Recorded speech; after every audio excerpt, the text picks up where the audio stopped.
Our world once ended at the shoreline, a place of monsters and falling off the edge.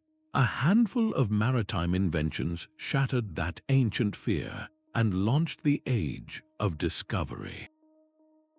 You will learn exactly which tools rewired human ambition and mapped our modern world. How did a simple triangular sail conquer the wind itself, and what unseen force guided sailors through starless nights? What does it truly take to turn a sea of myth into a highway for nations? Maps from this era were less navigational tools and more collections of anxieties. Where we would expect coastlines, cartographers sketched fantastical beasts rising from the waves, with warnings inscribed in the margins about the boiling waters at the edge of the world. The ocean was not a blue highway, it was the end of the known.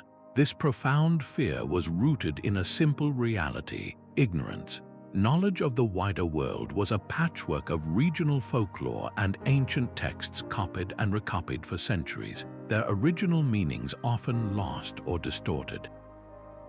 The vast, interconnected cultures of Asia and Africa were little more than rumors, places that produced cinnamon and silk, but were separated by a seemingly impassable barrier of sea and superstition.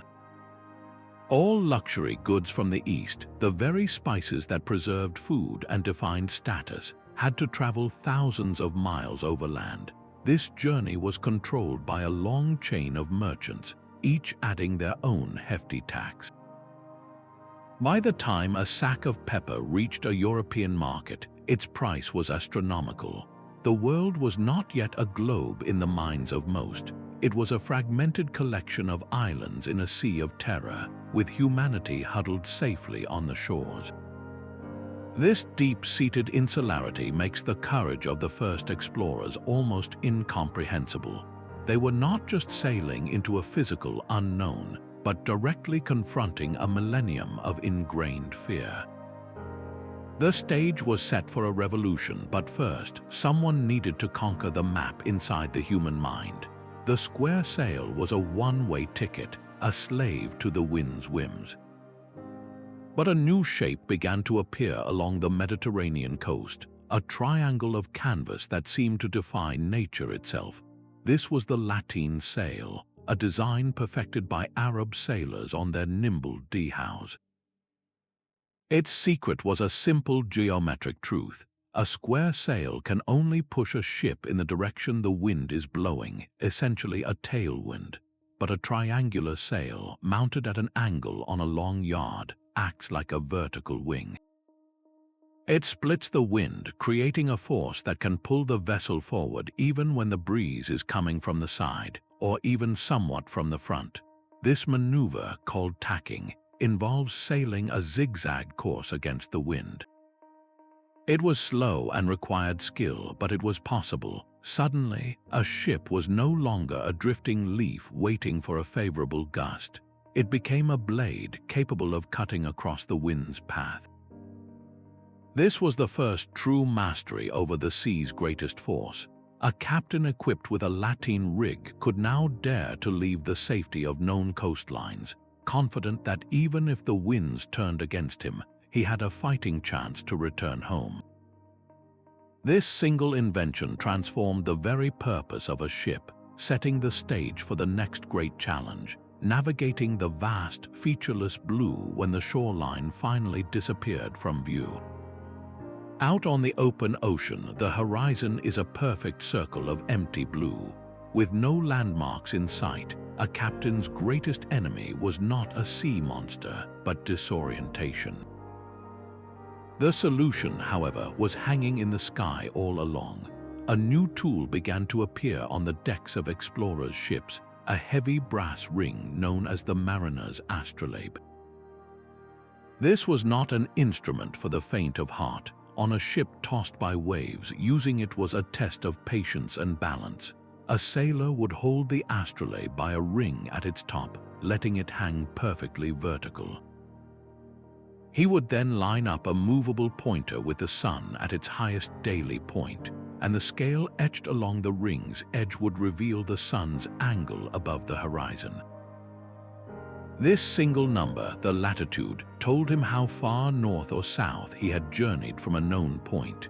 It was a direct line to the cosmos, a way to tap into the predictable clockwork of the heavens to find one's place on the unpredictable sea.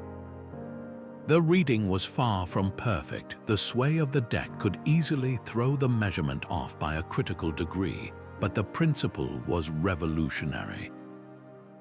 For the first time, a ship's position was not a guess based on the speed of drift and the color of the water. It was a calculation. This began the profound mental shift of seeing the ocean not as a trackless void, but as a surface that could be charted with invisible lines. The world was slowly being wrapped in a grid of human understanding, one clumsy celestial measurement at a time. Yet the sun was only visible by day, and the astrolabe was useless under a blanket of clouds or in the dark of night. To truly conquer the oceans, navigators needed a guide that was constant, unerring, and visible even when the sky was not.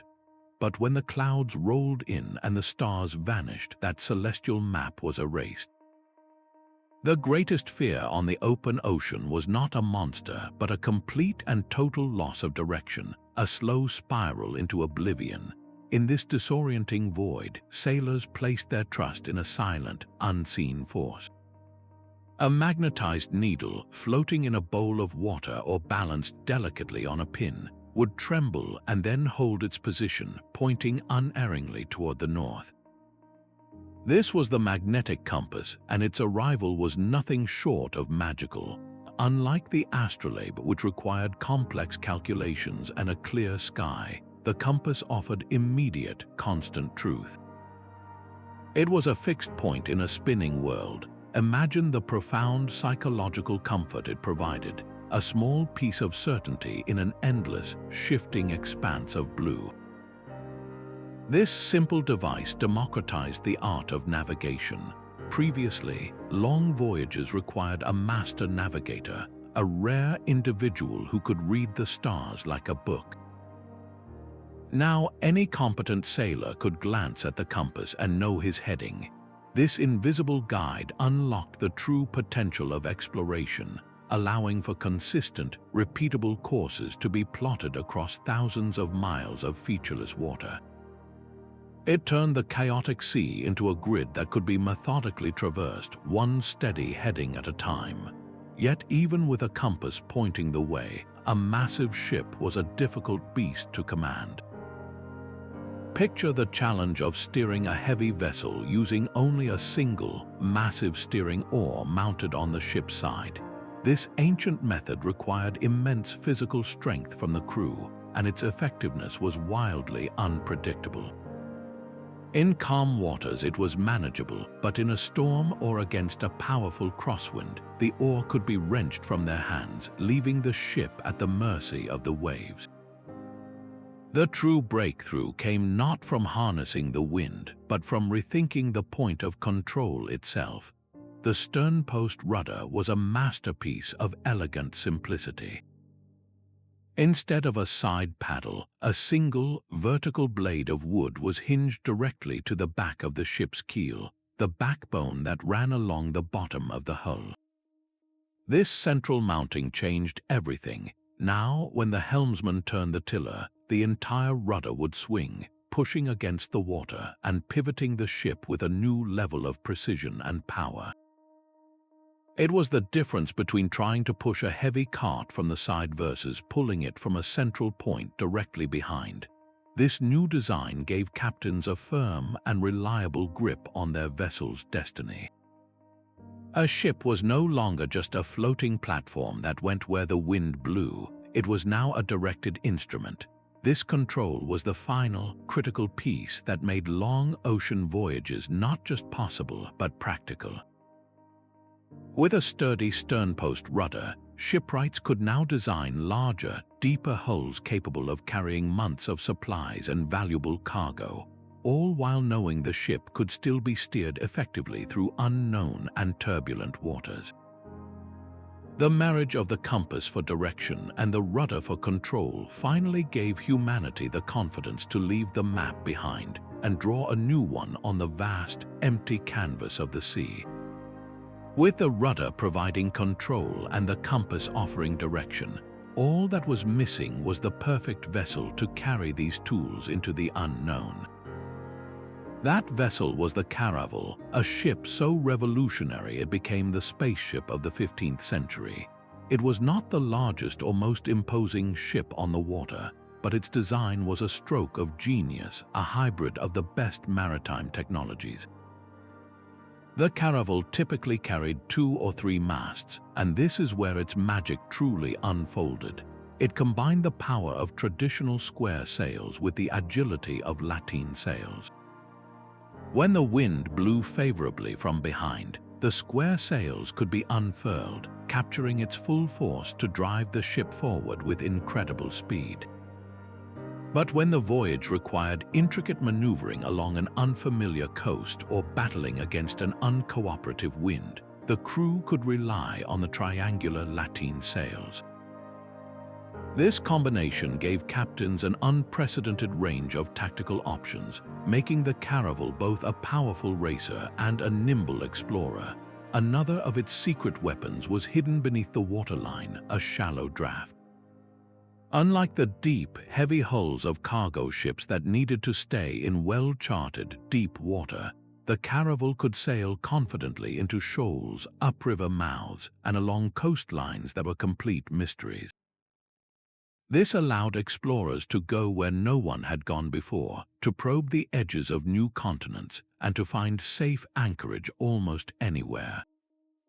This versatility made it the darling of pioneers like Prince Henry, the Navigator of Portugal, who used them to meticulously map the West African coast, and of course, Christopher Columbus, whose fleet on his famed transatlantic voyage included 2 caravels, the Nina and the Pinta.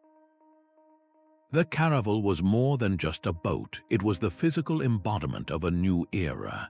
It synthesized the navigational compass, the sturdy sternpost rudder, and adaptive sail technology into a single, perfect platform for discovery. This was the tool that finally turned ancient fear into boundless ambition, carrying humanity across oceans to connect a world that had been separated for millennia. A single man sitting in a coastal fortress became the unlikely engine of this global transformation. Prince Henry of Portugal, known to history as the Navigator, barely left dry land, yet his vision charted the course for generations of explorers. While others sought glory in battle, Henry invested in knowledge, establishing a revolutionary center for learning at Sagres on Portugal's southern tip. This was not a traditional school, but a vibrant think tank, a gathering of the finest minds he could assemble. To this windswept outpost, he summoned master cartographers who could translate sailors' whispers into accurate coastlines, astronomers who could refine celestial navigation, and practical shipwrights who knew how to bend wood and canvas to human will. Henry's genius was in understanding that discovery was not a matter of luck, but of systematic, patient investment. He sponsored voyage after voyage down the seemingly endless West African coast, not as isolated adventures, but as chapters in a single, grand experiment. Each returning captain brought back more than just goods. They brought priceless data, currents, winds, and the shapes of new shores. This relentless, methodical probing slowly chipped away at the map of the unknown, proving that the sea's greatest secrets would yield not to reckless courage alone, but to the quiet, persistent power of organized research. The world was shrinking with every returning ship. The captains who sailed under Prince Henry's banner brought back more than just spices and stories. They brought hard data, and this flood of new information demanded a new kind of map. For centuries, the dominant world maps were the Mappi Mundi, beautiful and symbolic, but more concerned with illustrating religious doctrine than with navigational reality. They were filled with the locations of biblical events and mythical kingdoms, but offered a sailor no help in finding a safe harbor. This began to change with the rise of the Portolan Chart. These were working tools drawn on durable parchment by and for practical seamen. Instead of depicting paradise or monsters, a Portolan chart was a web of precise coastlines. The cartographer would cover the map with a spiderweb of room lines radiating from central wind roses. A navigator could draw a straight line from one port to another and simply follow that constant compass bearing across the open sea. This was cartography stripped of superstition, built entirely from the logged observations of countless voyages. Each headland, each river mouth, each bay was recorded not from legend, but from a sailor's direct gaze. The effect was transformative. As each new expedition returned, a cartographer would take the captain's logbook and painstakingly update the master chart. A blank space on the map would suddenly gain the distinctive hook of a cape or the sheltered curve of a bay. The mythical beasts that once filled the oceans were now unceremoniously pushed further and further into the margins, eventually vanishing from the page entirely. This created a powerful and self-reinforcing cycle. A new, more accurate map gave the next explorer the confidence to sail further, because he could trust the chart in his hands. His successful journey would then provide even more detailed information, leading to a still better map for the next adventurer. The world was no longer a canvas for legend. It was becoming a measurable, navigable space. This cartographic revolution turned the act of exploration from a solitary gamble into a cumulative, collective project, steadily pulling the shape of our modern world into brilliant, undeniable focus. Every calculated risk finally paid off in the summer of 1497. 4 ships under the command of Vasco da Gama slipped away from the Lisbon harbor, carrying not just supplies but the collective ambition of a nation. Da Gama was not simply sailing south along the familiar African coast. He was about to attempt a maneuver born from decades of accumulated knowledge. He pointed his ships westward, deep into the open and terrifying emptiness of the South Atlantic. This was a deliberate gamble to catch a band of consistent winds that Portuguese explorers had begun to map, a giant clockwise loop into the void to slingshot around the southern tip of Africa. For months, his crew saw nothing but ocean, their world shrinking to the wooden decks and the endless horizon. This was the ultimate test of their new tools, trusting the compass and the stars when no land was present to confirm their position. The psychological toll was immense, but the strategy worked. Catching the winds he sought, Da Gama curved his fleet back eastward and made landfall stunningly near the very cape that had been the object of Portugal's quest for generations. The Cape of Good Hope was no longer a distant dream. It was a landmark on a new map. After rounding the cape, the journey transformed. The familiar waters of the African coast gave way to a world of entirely new cultures and complex political landscapes. The journey up the eastern African shore was a delicate dance of diplomacy and coercion, as Da Gama sought to secure pilots who knew the route across the Indian Ocean. The final leg, a brutal 23-day sprint directly across the open ocean from Africa to India, was a trial by fire for the weary crew. When the coast of Calicut finally rose from the sea, it represented more than just the end of a voyage. It was the opening of a door that had been sealed for centuries. The spices, the silks, the immense wealth of Asia were now accessible by sea, directly from Europe. Da Gama's return to Portugal in 1499 was a moment that reshaped the globe. The cargo in his holds, though modest, proved the financial potential was staggering. The overland Silk Road, with its countless middlemen and taxes, was suddenly obsolete. A single ship could now carry a fortune, and the nation that controlled the sea lanes held the keys to the world's economy.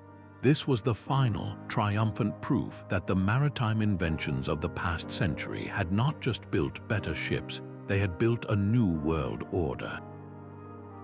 Columbus carried a map of the world inside his mind, and it was dangerously small. While Portuguese ships were inching down Africa, he became obsessed with a different, bolder calculation.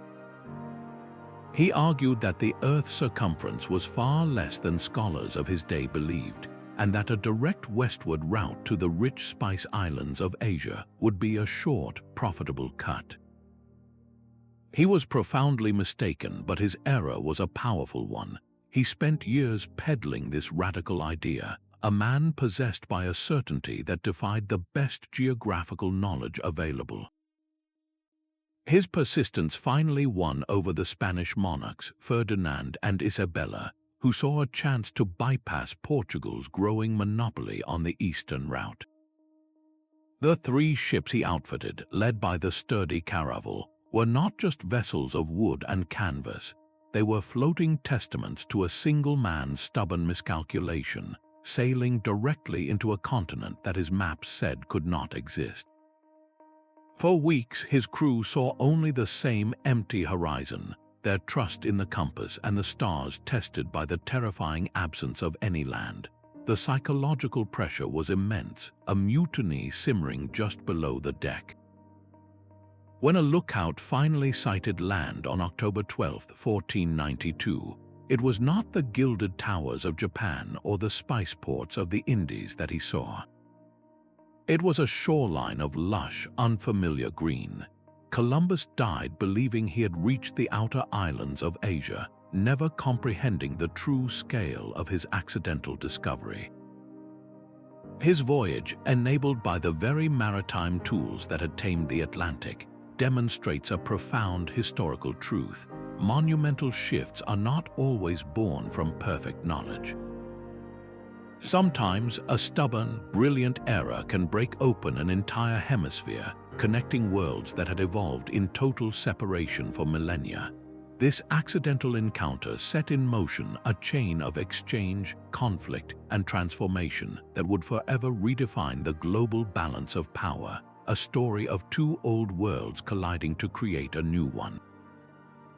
Columbus returned with news of lands that did not exist on any European map, sparking an immediate diplomatic crisis.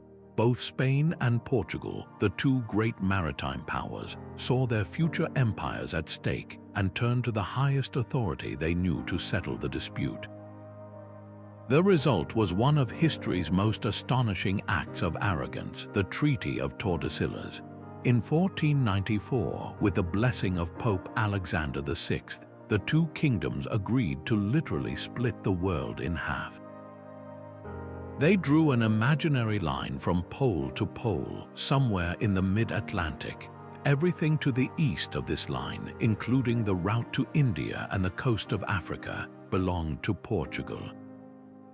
Everything to the west, including the new and mysterious lands Columbus had stumbled upon, was granted to Spain. Think about the sheer confidence this required. With most of the globe still completely unknown to them, 2 nations were carving it up like a pie, confident their ships could enforce this paper decree across thousands of miles of ocean. This was not a treaty born of ancient claims or hereditary right. It was a declaration that the new rules of navigation had made the entire planet a stage for European ambition. The treaty did prevent a war between the rivals, but it also drew a border through continents and cultures that had no say in the matter. This single line on a map would echo for centuries, dictating why Portuguese is spoken in Brazil while Spanish dominates the rest of Latin America. It institutionalized the idea that newly encountered lands and their people were simply resources to be allocated, a mindset that would shape the political and cultural landscape of the Americas, Africa, and Asia for generations. With the world officially divided, the race was now on to claim its riches, a competition that would soon push ships beyond the borders of any map and into the largest ocean on Earth. The greatest sailors learned that the shortest route was not always a straight line. Portuguese captains, after decades of painstakingly charting the Atlantic's moods, discovered a profound secret: the ocean breathes in vast, predictable cycles of wind. They named their strategy the Volta du Mar, the return from the sea. It was a navigational masterstroke that defied all instinct. Imagine trying to sail south along the African coast, only to be constantly battered by northeasterly trade winds pushing you back. The old method was a brutal, inefficient fight. The new strategy was one of brilliant surrender. A ship would not fight the headwinds. Instead, it would embrace them, letting these very same northeasterlies carry it far out into the open, empty Atlantic, swinging west in a giant, deliberate arc. For weeks, the crew would see nothing but ocean, trusting their compasses and celestial readings completely. Then, deep in the Atlantic, they would catch a different band of winds, the prevailing westerlies, which would then curve them back eastward, sweeping them down perfectly onto their intended destination. It was a colossal detour that proved to be the fastest way home. This was not luck, it was applied science. It required a deep, systemic understanding of the ocean as a global engine of wind, a knowledge pieced together from the logs of countless voyages. This counterintuitive loop transformed the Atlantic from a chaotic wall of force into a predictable, rotating highway. By working in harmony with the planet's own rhythms, these sailors achieved a level of efficiency that their rivals could scarcely comprehend. This was the final, intellectual triumph of the Age of Discovery, proving that true mastery lay not in conquering nature, but in learning to listen to its whispers.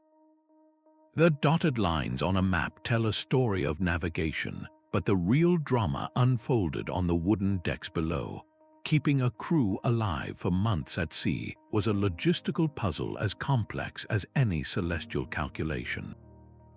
The solution began in the galley with the invention of the ship's biscuit. This was not ordinary bread, but a dense, rock-hard wafer baked until almost all moisture was gone. It could survive for over a year in a sealed cask, but eating it was a challenge in itself. Sailors would often tap their biscuit on the table to drive out the weevils that inevitably infested the supply, then dunk the rock-like slab in brine or water just to make it soft enough to chew. Alongside this staple, the age-old practice of salting and barreling meat provided essential protein. Preserved in vast amounts of salt, this meat could last the journey, but its taste was a monotonous and wearying experience. These innovations solved the problem of quantity, but they created a new and more insidious threat to the crew's health. The lack of fresh fruits and vegetables meant a complete absence of a vital nutrient, vitamin C. This deficiency led to scurvy, a mysterious and terrifying illness that would slowly weaken a crew. It began with lethargy and aching joints, then progressed to the reopening of old wounds and the loss of teeth. In its final stages, the disease could claim a life. For centuries, the cause of this scourge was a complete mystery, often blamed on bad air or the damp conditions of sea life. Beyond physical health, the psychological toll of a long voyage was immense. Men were crammed into a damp, dark space between decks, with little room to stand and no privacy. Their world became a relentless cycle of hard labor, sleep, and the same unappetizing meals day after day, with the ever-present fear of storms or an unseen reef. The courage of these explorers was not just in facing the monsters on the map, but in enduring the quiet, grinding hardship of the journey itself. Every new coastline they charted was a testament not only to their skill, but to their profound human resilience in the face of the ocean's most demanding challenges. The Caravel was a nimble explorer, but ambition demanded a more formidable vessel. The high wooden towers rising at the bow and stern of new ships like the Carrack and Galleon were not just for storage, they were battlements. These structures, aptly named castles, gave a ship's crew the ultimate tactical advantage, the high ground. From these floating fortresses, archers and soldiers could rain down projectiles on any adversary, turning a sea engagement into something resembling a siege. But the true revolution came when these castles were strengthened to bear the immense weight and recoil of heavy cannons. Ports were cut into the hull, allowing these massive guns to be deployed along the ship's broadside, transforming the vessel from a troop carrier into a mobile artillery platform. A single galleon now carried more firepower than many land-based forts, a concentration of force that could be sailed directly to an enemy's shore. This was a power that coastal societies around the world had never before witnessed. A fleet of such ships could appear without warning, lay siege to a port city, and demand submission, all without ever landing a single soldier. The ability to project this kind of overwhelming force from the sea became the bedrock of a new global order. It allowed European powers to secure the valuable trade routes their explorers had charted, protecting their precious cargoes of spice and silver from rivals and pirates alike. To solidify their control, they established fortified trading posts known as feitorías along the coasts of Africa, India, and the Americas. These were not just warehouses but heavily defended strongpoints, their walls guarded by ships that could dominate the local waters. The sea was no longer just a highway for commerce. It had become a theater of war, and the ship itself was the most powerful weapon on the stage. These floating fortresses were the engines of a new world order. The galleon was the ultimate synthesis of a century of maritime innovation, a vessel built not for exploration but for dominion.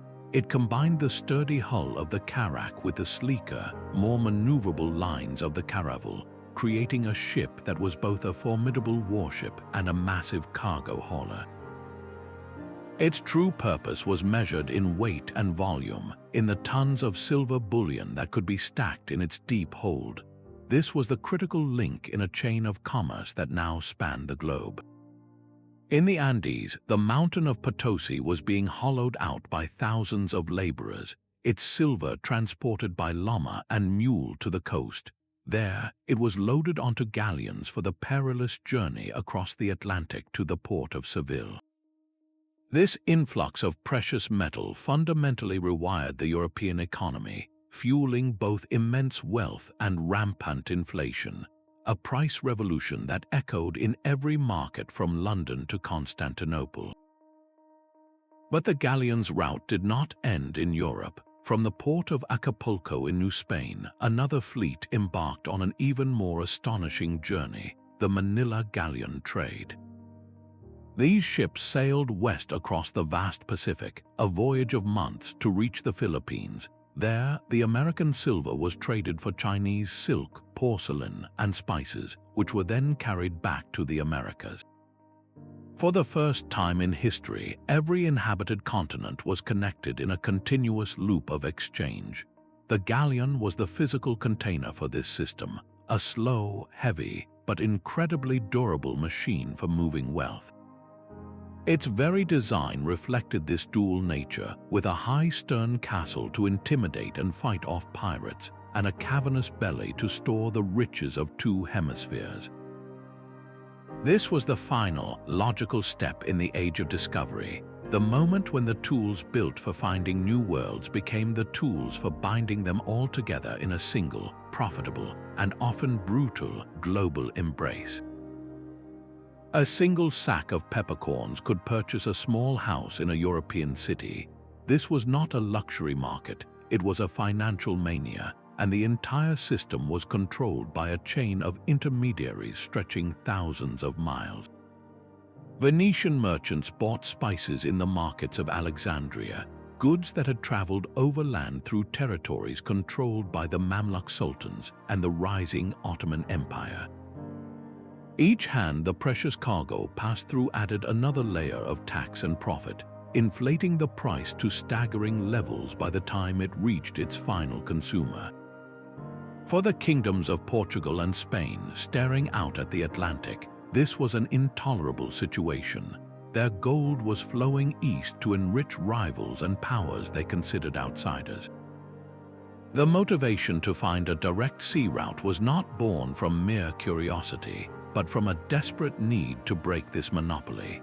The economic logic was brutally simple. Whoever could sail directly to the source, cutting out every middleman, would instantly become the wealthiest power on the continent. The potential reward was so immense that it justified the astronomical costs and the terrifying risks. Building and outfitting a fleet of deep-sea caravels was a massive national investment, a gamble with the royal treasury. The lives of the crews were another calculated risk, a price deemed acceptable when measured against the mountains of pepper and cloves that might be secured. This was the cold, hard arithmetic of ambition, the relentless pursuit of wealth that powered the entire engine of discovery, turning monarchs into venture capitalists and sailors into agents of a global economic revolution. The ships that crossed the oceans carried more than just sailors and silver. They were floating arcs of life itself. This great biological swap, now called the Columbian Exchange, permanently rewired the planet's ecosystems and dinner plates. Imagine Italian cuisine without the vibrant red of the tomato, or Irish fields without the humble potato. These New World staples crossed the Atlantic and revolutionized European agriculture, offering calorie-rich crops that could feed growing populations and thrive in difficult soils. In the other direction, the arrival of European wheat, grapes, and livestock like cattle and pigs began to transform the American landscape, but perhaps the most dramatic introduction was the horse. For the cultures of the Great Plains, this animal was a revelation, a creature that radically changed mobility, hunting, and warfare, reshaping entire ways of life almost overnight. This was not a simple exchange of goods, but a profound merging of two biological worlds that had been separated for 12,000 years. Yet, hidden within the soil and the very breath of the European arrivals was a far more devastating cargo. The viruses for smallpox, measles, and influenza traveled as silent stowaways. For the indigenous populations of the Americas, who had no prior exposure and thus no immunity, the result was catastrophic. These illnesses spread with terrifying speed, leading to a profound loss of life and a fracturing of societies on a scale that is difficult to comprehend. This tragic dimension stands as a somber reminder that global connection, while forging the world we know, carried a complex and heavy human cost. The Columbian Exchange was therefore a paradox, a force that brought both incredible abundance and immeasurable hardship, weaving the fates of the Eastern and Western hemispheres into a single, inseparable story. The very tools that opened the globe also forged chains. Those magnificent ships, triumphs of navigation and design, soon carried a different kind of cargo, soldiers and settlers armed with a devastating technological advantage. Against the steel swords and armor of the conquistadors, the stone and wood weapons of great American civilizations proved tragically insufficient. Mounted on horses, animals never before seen in the Americas, these small bands of invaders possessed a mobility and shock power that could shatter larger armies. The rapid collapse of vast and complex societies was not just a story of military conflict, but of a profound and violent collision of worlds. This was the grim paradox of the era. The same maritime power that connected humanity also became the engine for its subjugation. The pursuit of resources, especially gold and silver, fueled a system of extraction that reshaped continents. To work the mines and plantations of the New World, a brutal new economy was born, the transatlantic slave trade. This forced migration of millions of African people created a legacy of suffering and injustice whose echoes are still felt today. To understand the age of discovery fully, we must look squarely at this difficult truth. The same human ambition that could chart the stars and conquer the oceans could also build systems of immense cruelty. It is a sobering reminder that progress is never a simple story of advancement, but a complex tapestry woven with threads of both brilliance and profound tragedy, a duality that forever shaped the modern world. Yet for all this newfound mastery over the sea, one invisible line remained stubbornly out of reach. Sailors could pinpoint their north-south position with reasonable accuracy, but knowing how far east or west they had traveled was a matter of guesswork, a deadly gamble that could place a ship hundreds of miles from its estimated position. This was the longitude problem, the single greatest navigational nightmare of the age.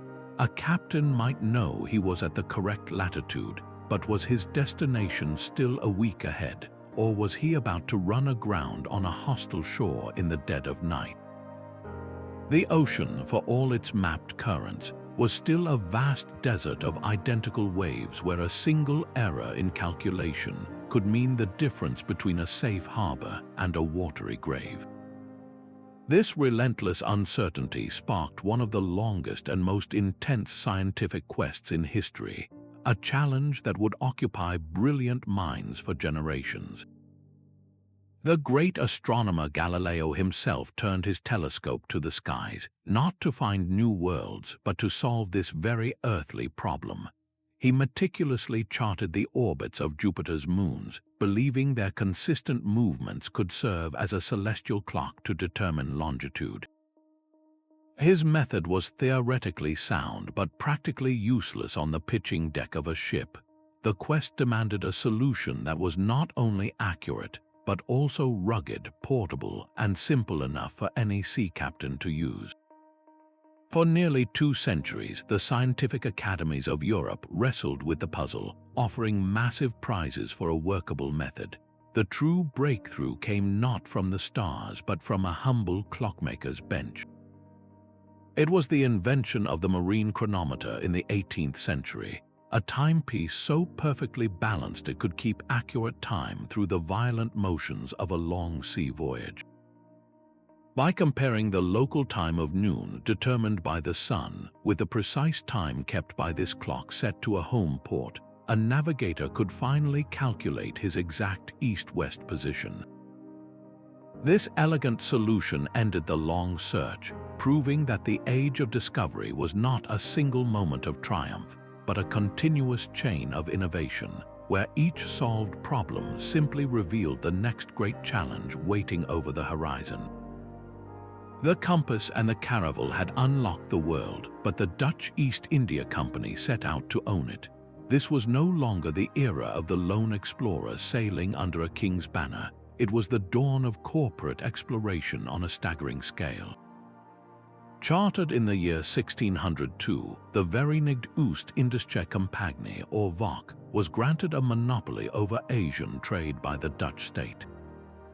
Yet this was no ordinary business license. The company was given powers that rivaled a sovereign nation. It could build forts, raise its own armies and navies, negotiate treaties with foreign rulers, and even wage war in the pursuit of profit. This was a corporation with the power to conquer territory and administer justice, a private entity acting with all the authority of a state. Its primary motivation was not national glory or the spread of faith, but the cold, relentless logic of shareholder value.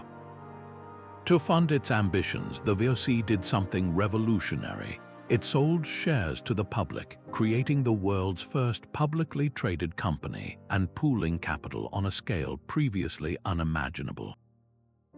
This vast reservoir of money funded the construction of enormous fleets, the hiring of thousands of sailors and soldiers, and the establishment of fortified trading posts that dotted the coastlines from the Cape of Good Hope to the islands of Japan.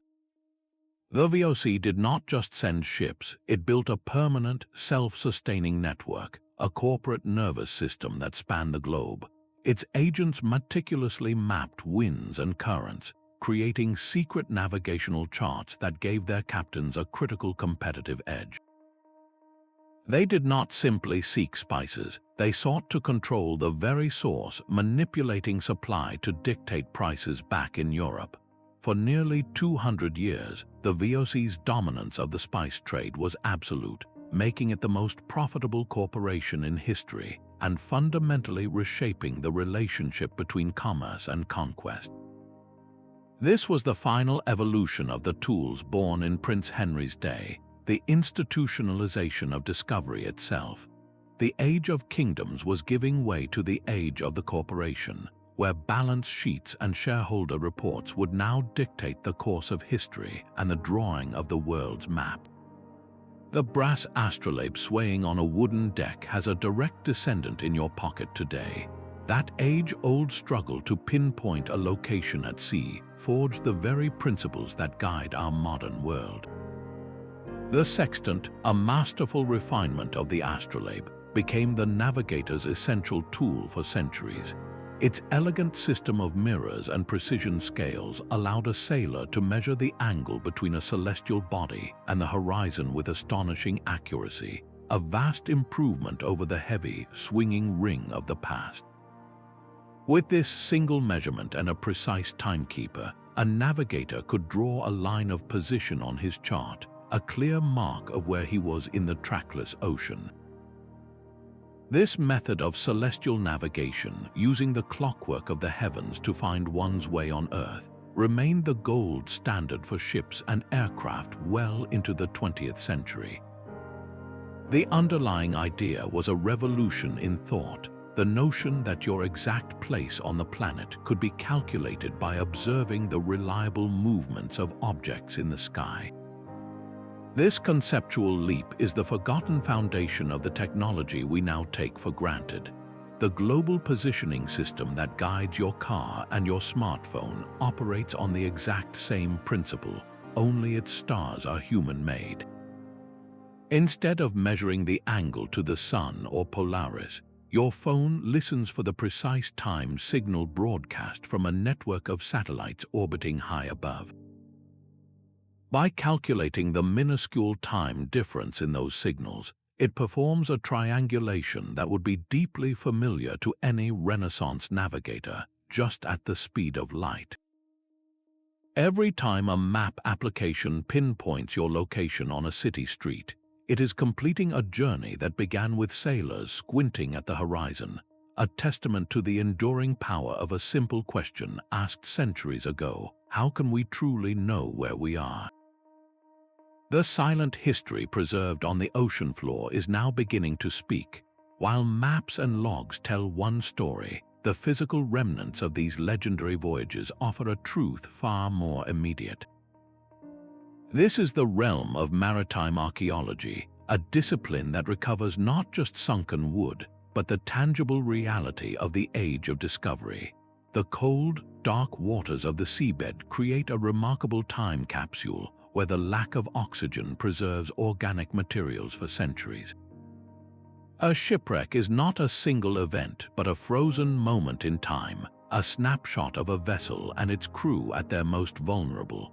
The raising of ships like the Mary, Rose, King Henry VIII's warship, and the Vasa, a Swedish warship that sank on its maiden voyage, was like opening a door directly into the 16th and 17th centuries.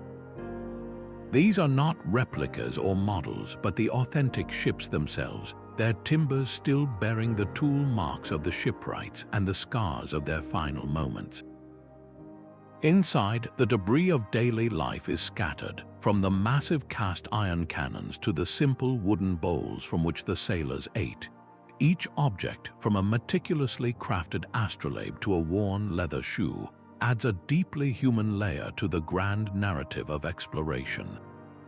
We move beyond the names of admirals and kings and connect with the anonymous carpenter who dropped his tool, or the common sailor who carved his initials into a deck beam. These finds do more than just confirm what we read in history books. They often challenge our assumptions. The sophisticated design of a ship's rudder or the unexpected personal luxuries found in a sailor's chest can force us to rethink the technology and the social dynamics of life at sea.